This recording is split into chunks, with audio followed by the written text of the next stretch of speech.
Hey guys, welcome back to our channel. In today's video, I'll be showing you the steps on how you can edit Shopify store footer. So in order to make changes with your Shopify store footer, you'll need to first make sure that your device is connected to an internet service and then log in into your account. After you're logged into your Shopify account, this is how the interface is going to look like. On this page, you'll need to scroll down and go to online store. After that, it's going to take you to the online store page. So here you'll be able to see multiple options. So on this page, you need to scroll down a bit and you'll be able to find a link or an option as customize, which you need to click on it.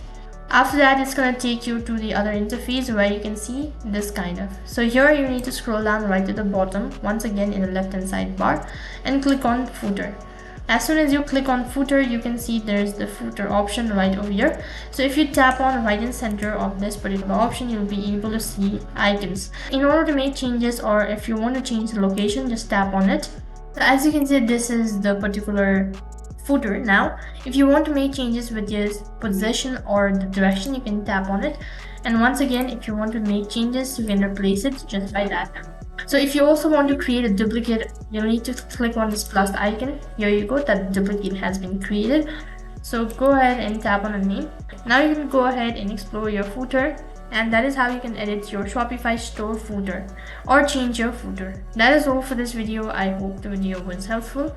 If it did really help you, make sure to like, share and subscribe to the channel. Thank you for watching. See you in the next video.